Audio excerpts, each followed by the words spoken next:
You proceed, member. Thank you, Mr. Speaker. I'm happy to be here and to make the motion, be it resolved that this House support innovation in the clean technology sector.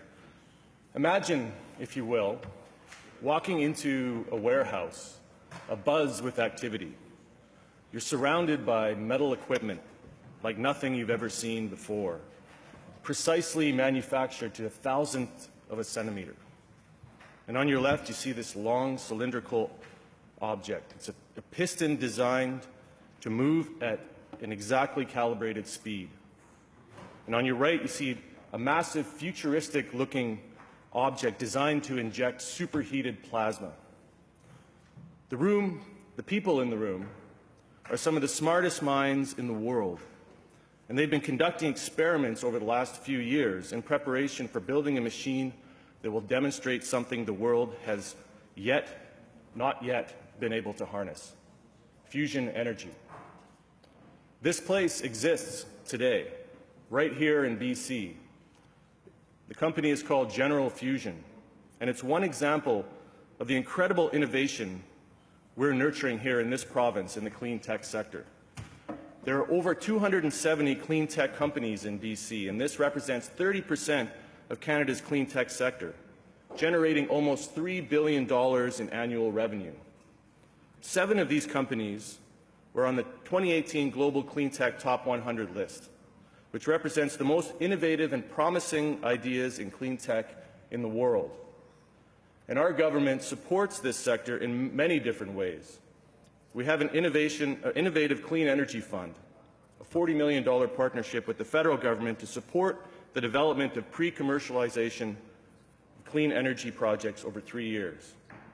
We have a $7.5 million tax credit available through BC's Small Business Venture Capital Tax Program, specifically dedicated to stimulating investment in the clean technology sector. BC also has recently invested $700,000 over the next 3 years in the Alacrity Foundation's Clean Tech Scale-Up program. And this program guides growing clean tech companies in generating new international business opportunities. Our Crown Corporation Innovate BC also provides funding through the Foresight Clean Tech Accelerator, which helps to grow small and medium-sized businesses.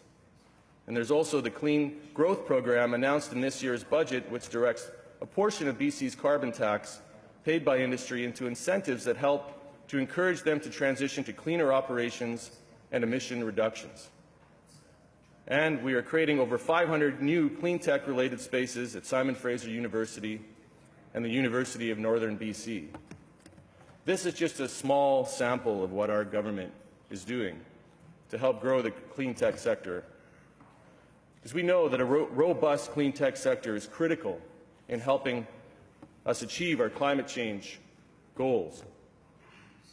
We are currently consulting with the public, with researchers, with industry associations, with Indigenous groups, and our Climate Solutions and Clean Growth Advisory Council on the best way of growing our clean economy, which will result in a renewed clean growth strategy this fall.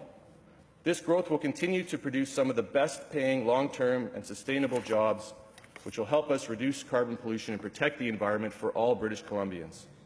Not only that, but it's quite possible that one of these clean tech companies can revolutionize the way we do things in the world.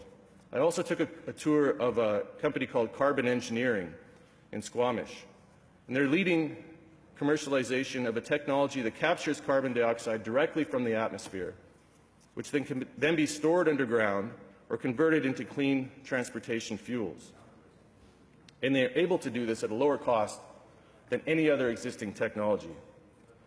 It's companies like this and companies like General Fusion and many others that may change the world. They may provide the solutions we need to reverse global warming, and they're located right here in BC. And that's why I call on the House to support innovation in the clean tech sector. Thank you.